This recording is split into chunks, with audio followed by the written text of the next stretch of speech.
জবা গাছ আমাদের প্রত্যেকের বাগানেই কম বেশি থাকে। জবা ফুল যেহেতু প্রত্যেক দিন ফোটে, সারা বছর কম বেশি ফোটে। গরমের সময়ও প্রচুর ফোটে, কিছু কিছু ভ্যারাইটি আসে যেগুলো শীতকালে ফোটে। তো এই গাছের যত্ন খুব করতে হয়। যেমন একটা সাদা পোকার আক্রমণ হয়, সেটার জন্য যেটা ব্যবহার করতে হয় একতারা, যেটা জলে গুলে স্প্রে করতে হয়। প্রথমে করার পরে 3 দিন বাদে আবার করতে হয়, তারপরে 7 দিন বাদে, তাহলে সাদা পোকার আক্রমণ পুরোপুরি চলে যায়। আর এতে কিছু কিছু আমরা অর্গানিক ফার্টিলাইজার আর কিছু কিছু রাসায়নিকও ব্যবহার করা যায়, তবে অর্গানিক ফার্টিলাইজার ব্যবহার করাই ভালো। তো তার জন্য আমি বেশি যেটা ব্যবহার করি সেটা একটা ডাস্ট তৈরি করেছি, সেটা পরে আমি দেখাচ্ছি।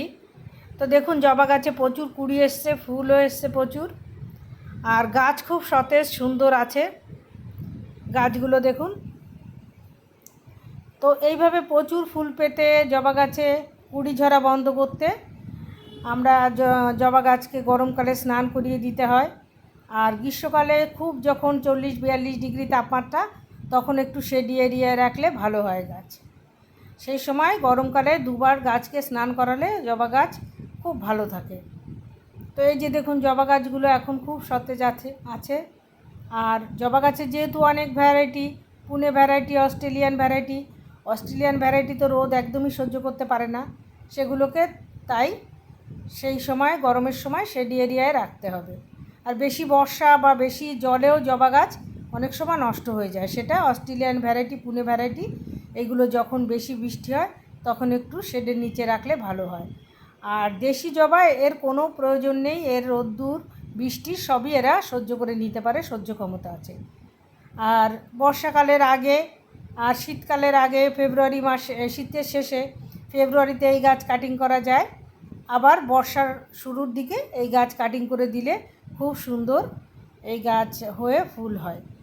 আর বছরে একবার রিপোর্ট করলে খুব ভালো হয়। পুরনো শিকড় সুন্দর করে কেটে আবার গোবর সার মাটি বা ভার্মি কম্পোস্ট মাটি নিমখোল দিয়ে বসিয়ে দিলে খুব সুন্দর গাছ হবে, প্রচুর ফুল ফুটবে।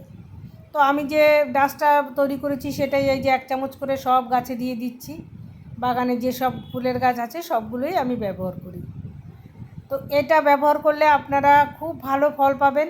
এটা লিকুইড হিসাবেও ব্যবহার করতে পারেন, আবার এটাকে শুকিয়ে ডাস্ট করেও ব্যবহার করতে পারেন।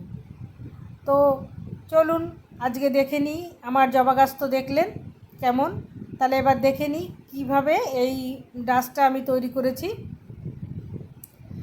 যেটা 15 দিনে একবার গাছে দিলে গাছের খুব ভালো উপকার পাবেন। নিজেরাই দেখতে পাবেন এটা ব্যবহার করে কত সুন্দর গাছের চেহারা এসছে। ভালো করে একটু খুঁড়ে এই ডাস্টটা দিয়ে আবার একটু খুঁড়ে জল দিয়ে দিলেই এর কাজ হবে। তো দেখুন আমার গাছে প্রচুর ফুল ফোটে। এর জন্য প্রথমেই নিয়েছি কলার খোসা। এই কলার খোসাগুলো পুরো রোদে শুকিয়েছি ভালো করে, এগুলো কাঁচা, এগুলো আবার শুকাতে দেব। তো শুকিয়ে দেখুন আমি ডাস্ট করে নিয়েছি। এই যে এটা কলার খোসার ডাস্ট, এর সঙ্গে আর কি মিশিয়েছি সেটা একটু দেখে নিন। তো এইভাবে আপনারা বাড়িতে তৈরি করে নিয়ে প্রত্যেক গাছেই ব্যবহার করতে পারেন। যে ফুল গাছ আছে, ফুল গাছ, ফলের গাছ, সবজি গাছেও দিতে পারেন। তো তার জন্য এরপরে যেগুলো নিয়েছি তা হলো নিম পাতা শুকনো করে নিয়েছি আর ডিমের খোলা। এটা কিন্তু সিদ্ধ ডিমের খোলা নয়, এটা কাঁচা ডিমের খোলাই দিতে হবে। সিদ্ধ ডিমের খোলা দিলে ভালো উপকার পাওয়া যাবে না। তো এগুলো সব একসঙ্গে ডাস্ট করে আমি রেখে দিই। যখন গরমকালে এগুলো রেখে দিই, সারা বছর কম বেশি ইউজ করি। আর সেইভাবেই রেখেছি। এগুলোই সব গাছে 1 চামচ করে দিয়ে দিচ্ছি।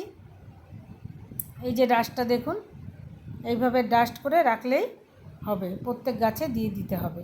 15 দিনে একবার দিয়ে ভালো করে জল দিয়ে দিতে হবে, তাহলেই গাছে খুব ভালো ফুল হবে, কুড়ি আসবে, গাছ তরতাজা হবে। এই যে দেখুন আমার অনেক পুরনো গাছ, কিন্তু এগুলো নতুন গাছ একটাও নয়।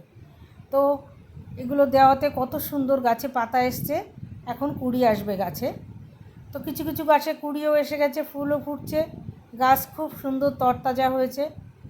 তো এইভাবে আপনারা ব্যবহার করতে পারেন এই ডাস্ট, খুবই উপকারী এই ডাস্ট।